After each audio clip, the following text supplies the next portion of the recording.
పర్లేదు సారు. రా రా. అబ్బా, మళ్ళీ ఏమైంది? కంట్లో నలక పడుండదు సారు. అన్నీ నీకే వస్తాయి. ఏది? సార్ సార్ సార్, ఇలా వెళ్తే ఈ లైన్ లో లాస్ట్ లేదు సార్ పద్మావతిది. ఇటా సుగుణ కాల్ చేస్తుంది. చెప్పు సుగుణ. రే ముదురు బెండకాయ్, ఎక్కడున్నావురా? ఇంకా ఆఫీస్ కి వెళ్ళలేదట? నువ్వు ఈ మధ్య ఫాలో అప్ స్టార్ట్ చేయడం ఎప్పటి నుంచి స్టార్ట్ చేసావు సుగుణ? నువ్వు ప్రేమలో పడ్డ దగ్గర నుంచిలే గాని చెప్పు.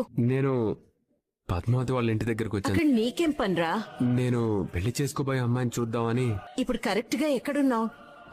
వాళ్ళ ఇంటి దగ్గర. ఇడియట్, ఇవేం పనులురా? ఈ రోజు వాళ్ళ ఇంట్లో వాళ్ళ అక్క పాపది అన్నప్రాసనట. ఇప్పుడు నువ్వు వెళ్తే వాళ్ళ చుట్టాలందరికీ నీ గురించి ఏమని చెప్తుంది? వాళ్ళ అమ్మ వాళ్ళ ముందు తను తలెత్తుకోగలదా? ఇప్పుడు ఒక అమ్మాయికి చెప్పకుండా వాళ్ళ ఇంటికి వెళ్ళడం ఎంత పెద్ద తప్పో తెలుసా?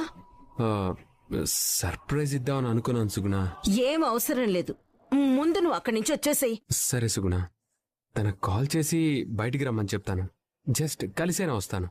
చెప్తుంటే నీకు అర్థం కావట్లేదురా? నువ్వు ఇప్పుడు వెంటనే వెనక్కి రాకపోతే నేను నీతో లైఫ్ లో మాట్లాడను. సుగుణ, ఎందుకంత కోపం? కూల్, నేను వెళ్ళిపోతాను. నువ్వు ఆవేశపడకు ప్లీజ్. బాయ్ సుగుణ. ఏమైంది సార్? అమ్మ వెళ్ళొద్దంటుంది మూర్తి గారు. మనం ఆఫీస్కి వెళ్ళిపోదాం. Okay sir. ఆస్తి లాగేసుకుని రోడ్డు మీద ఈడ్చి పడేసిన చిన్నింట్లో మందంతా ఉంటున్నా వీళ్ళు ఆనందంగానే ఉంటున్నారు. వీళ్ళ ఆనందాన్ని వీళ్ళు. యశోధరి ఇంత పిచ్చి పని చేస్తాడు అనుకోలేదు. నేను ఫోన్ చేయడం క్షణం ఆలస్యమైనా ఏమై ఉండేది. పద్మావతి జీవితమే ప్రశ్నార్థకంగా మారేది. ఇంకెప్పుడు ఇలాంటి తప్పు జరగకుండా చూసుకోవాలి. నాకు సాయం చేయబోయి పత్తు కష్టాల్లో పడకూడదు.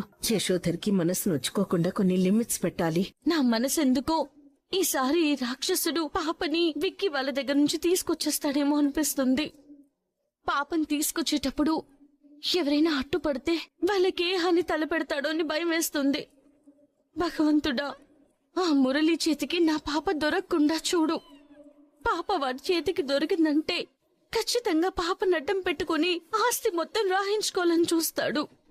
పాప విక్కీ దగ్గరుంటేనే క్షేమంగా ఉంటుంది. ఈ రాక్షసుడు కుట్ర నుంచి నా బిడ్డని కాపాడు. ఈ రాక్షసుడు ఇంటికొస్తున్నాడని విక్కీకి చెప్తే విక్కీ జాగ్రత్త పడతాడు. విన్ని పట్టుకుని పోలీసులకు అప్పచెప్తాడు. అయ్యో, నా ఫోన్ నా దగ్గర లేదే. ఇప్పుడెలా? తలుపు తీయండి, తలుపు తీయండి, తలుపు తీయండి. ఎవరైనా ఉన్నారా? రే, తలుపు తీరా. తలుపు తీయండి. జాగ్రత్తగా ఉండాలిరా. తలుపు తీస్తున్నా. ఆగండి మేడం. నేను బయటికి వెళ్ళాలి. కుదరదు మేడం. మిమ్మల్ని గద్దాటి బయటికి రావద్దని సార్ చెప్పింది మేడం. అది కాదండి, నేను వెంటనే వచ్చేస్తాను. మొన్న మీరు చేసిన పనికి కొంచెం ఉంటే సార్ మమ్మల్ని చంపేసేవాడు మేడం. అది కాదండి. ప్లీజ్ మేడం, ఏమనుకోవద్దు. మీరు లోపలికి వెళ్ళండి. ప్లీజ్ అండి, మీకు దండం పెడతాను. కుదరదు మేడం. సరే, మీ దగ్గర ఫోన్ అయినా ఉంటే ఇవ్వండి. ఒక్కసారి ఫోన్ చేసేస్తాను. ఫోనా? ఫోనా? అమ్మో మేడం, ప్లీజ్ మేడం, మీరు లోపలికి వెళ్ళండి. లోపలికి వెళ్ళండి మేడం. అది కాదండి, ప్లీజ్ మేడం, లోపలికి వెళ్ళండి. వెళ్ళేసి వస్తాను. ఓకే, లోపలికి ఒకసారి వెళ్ళండి మేడం. నేను చెప్పేది వినండి. తలుపు తీయండి, తలుపు తీయండి ప్లీజ్. తలుపు తీయండి, నేను చెప్పేది ఒక్కసారి వినండి ప్లీజ్. తలుపు తీయండి. భగవంతుడా, విక్కీకి ఎలా చెప్పాలి?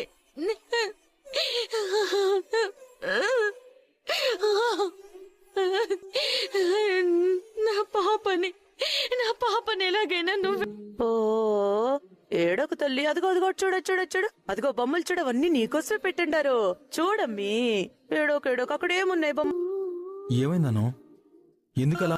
మనకి పిల్లలు పుట్టరని తెలిసిన తర్వాత నా జీవితంలో ఇలాంటి రోజొకటి వస్తుందని, అమ్మా అని నేను పిలిపించుకుంటానని అత్తయ్య గారు నన్ను కోడలిగా అంగీకరించి నాతో ప్రేమగా ఉంటారని నేను ఐరా పుట్టిందే నా జీవితంలో వెలుగు తీసుకురావడానికి అనుకుంటానండి. నిజంగా మీ సపోర్ట్ నాకు లేకపోయినా,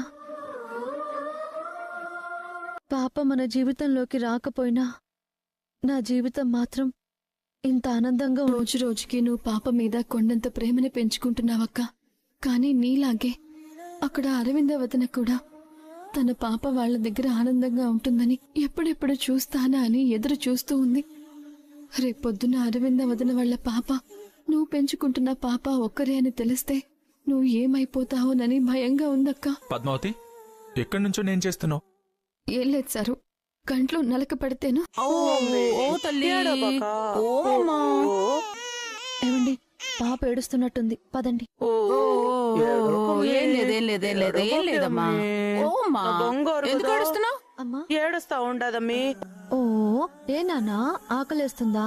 తాగమ్మ, తాగు, పాలు తాగు, పాలు తాగు. ఓ చూసావా వదినా, అను కన్నతల్లి కాకపోయినా పాప ఏడవగానే ఎంతలా విలవిలలాడు. అవును వదినా, చాలా ప్రేమని పెంచేసుకుంటుందని అర్థమవుతుంది. ఈ పాపని ఆశ్రమం నుండి తెచ్చుకున్నారంట కదా.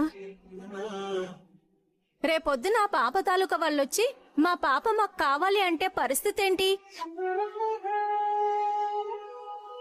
అంటే మాత్రం ఇచ్చేస్తారా ఏంటి? ఇవ్వకుండా ఎలా ఉంటారు? వాళ్ళు ఊరుకుంటారా? పెద్ద గొడవ చేయరు? మనకెందుకులే వదినా, వదిలే వెళ్దాం. అమ్మాను, వాళ్ళ మాటలు నువ్వేం పట్టించుకోకమ్మా. వదిలే అమ్మీ. నలుగురు 4 రకాలుగా అనుకుంటానే ఉంటారమ్మీ. అవన్నీ మనం పట్టించుకోకూడదు. అన్నీ కాకపోయినా కొన్నైనా పట్టించుకోవాలి కదమ్మా. మనం ఎలా అయితే అరవింద వదిన వాళ్ళ పాప కావాలని ప్రయత్నిస్తున్నామో వాళ్ళు కూడా మనలా ప్రయత్నించొచ్చు కదా. మన జాగ్రత్తలో మనం ఉండాలక్క. వాళ్ళెవరూ ఐరా నా సొంత బిడ్డ కాదనుకుంటున్నారు, కానీ ఐరా నాకు సొంత బిడ్డ కంటే ఎక్కువ. ఏ తల్లి కన్నపెట్టో అను దగ్గరికి చేరింది అంటే దేని బట్టి అర్థమవుతుండదుగా పద్మావతి, దేవుడే ఈళ్ల బంధం మూడేశాడని. ఏ తల్లి కన్న బిడ్డో అదేనమ్మా నా బాధ కూడా. స్వామీజీ చెప్తుంటే విన్నానమ్మా, ఈ లోకంలో ఏది మనది కాదు, దేని మీద అంత ప్రేమని పెంచుకోకూడదు. ఏమైంది? పద్మావతి ఇలా మాట్లాడుతుందంటే? అను, నువ్వు పద్మావతి మాటలేం పట్టించుకోకు, బాధపడుకో. పద్దు, అను, ఆర్య, విక్కీ, పంతులు గారు పిలుస్తున్నారు, పదండి. పద్మావతి పద. పదండి రాను.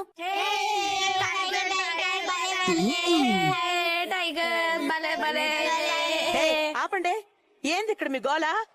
పక్కకెళ్ళి ఆడుకోండి. ఆటలు చాలే, వెళ్ళు బయటికెళ్ళి ఆడుకోండి. పాప పడుకుంది, అరవద్దు. ఎంత ట్రై చేసినా పాప ఒక్క క్షణం కూడా ఫ్రీగా దొరకటం లేదు. బావ వస్తానన్నాడు, ఏదో చేస్తాను అన్నాడు, కానీ ఇప్పటి వరకు రాలేదు. అసలు బావ వస్తాడా రాడా?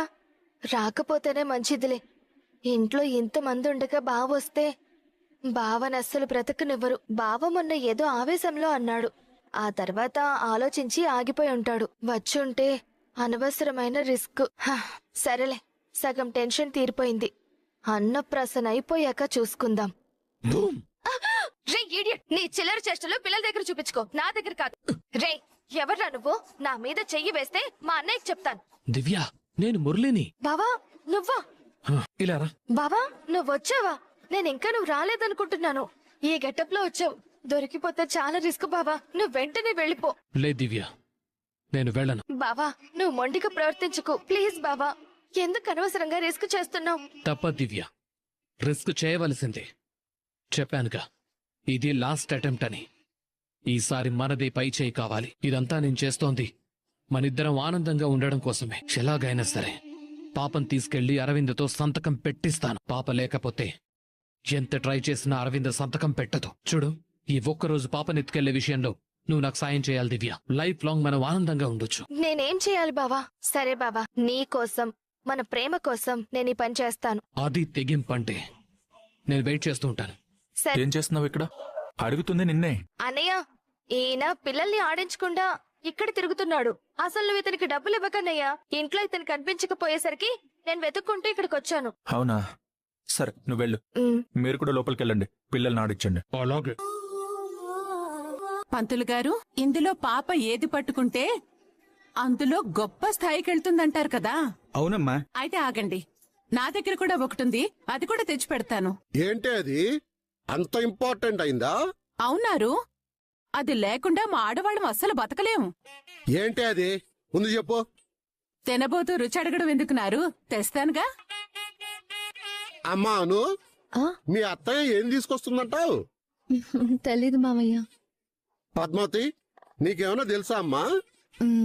కుచిల అత్తయ్య గారి మైండ్ లో ఏముందో గెస్ట్ చేసేంత టాలెంట్ నాకు లేదు మావయ్య. 25 సంవత్సరాలు కాపురం చేసిన నాకే తెలియట్లేదు, ఇంకా మీకేం తెలుస్తుంది? ఏంటే అది? చూడాలనుందా?